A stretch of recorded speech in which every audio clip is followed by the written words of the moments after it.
The race to flee Hurricane Irma became a marathon nightmare as more than 500,000 people were ordered to leave South Florida on Thursday, with the storm barreling toward the tip of Florida for perhaps a catastrophic blow this weekend. Normally quick trips turned into day-long journeys on crowded highways amid a constant search for gasoline and lodging.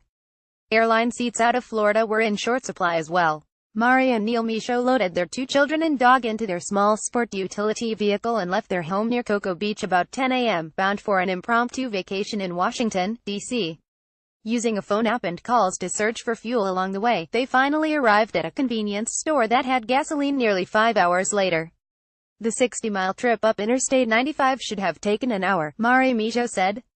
There was no gas and it's gridlock. People are stranded on the sides of the highway, she said. It's 92 degrees out and little kids are out on the grass on the side of the road. No one can help them. Late Thursday, the National Hurricane Center issued the first hurricane warning for the Keys and parts of South Florida, including some of the Miami metropolitan area of 6 million people. It added a storm surge warning and extended watch areas along the east and west coasts.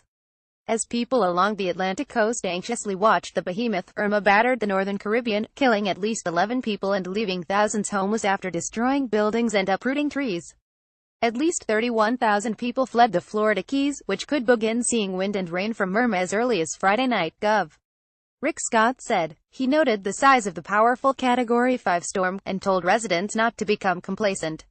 It is wider than our entire state, and could cause major and life-threatening impacts from coast to coast. Regardless of which coast you live on, be prepared to evacuate, Scott said. Scott ordered all schools and state offices to close Friday through Monday. Florida State and the University of Florida canceled their home football games scheduled for Saturday. NASA secured Kennedy Space Center and SpaceX launched an unmanned rocket for an experimental flight. Kennedy closed its doors to all non-essential staff and a crew of about 120 people will ride out the storm on site. Most of the critical buildings at Kennedy are designed to withstand gusts of up to 135 miles per hour, 220 kilometers per hour.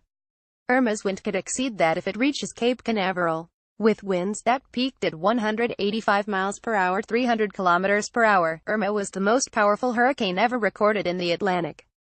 Georgia Gov. Nathan Deal ordered evacuations for all areas east of Interstate 95, including the city of Savannah, and authorized about 5,000 National Guard members to help with response and recovery.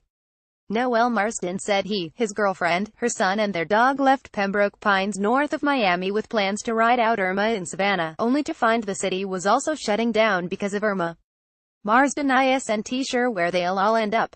I've got a buddy in Atlanta and a buddy in Charlotte. We'll wind up one of those 2 places because there are not hotels, I can tell you that, he said. The last time Georgia was struck by a hurricane of force Category 3 or higher happened in 1898. Irma's eventual path in Florida's fate depends on when and how sharp the powerful hurricane takes a right turn, National Weather Service Director Louis Uccellini said. It has become more likely that Irma will make landfall in southern Florida as a dangerous major hurricane, the Hurricane Center said in a forecast discussion Thursday afternoon. The last Category 5 storm to hit Florida was Andrew in 1992. Its winds topped 165 miles per hour, 265 kilometers per hour, killing 65 people and inflicting $26 billion in damage. It was at the time the most expensive natural disaster in U.S. history. President Donald Trump urged people to be careful, be safe during Hurricane Irma. In a tweet, Trump remarked that Irma is raging but we have great teams of talented and brave people already in place and ready to help. Trump's exclusive Mar-a-Lago resort in Palm Beach, the unofficial southern White House, sits in the path of the storm. U.S. Air Force Reserve Weather Officer Maj. Jeremy Dehart flew through the eye of Irma at 10,000 feet Wednesday and through Hurricane Harvey just before it hit Texas last month. He said Irma's intensity set it apart from other storms. Spectacular is the word that keeps coming to mind. Pictures don't do it justice. Satellite images can't do it justice, Dehart said. Reeves reported from Ormond Beach. Associated Press writers Seth Borenstein in Washington, Gary Fineout in Tallahassee and David Fisher in Miami contributed to this report. Hurricane Newsletter. Get the best of the AP's all formats reporting on Irma and Harvey in your inbox. http://opni.wahiked.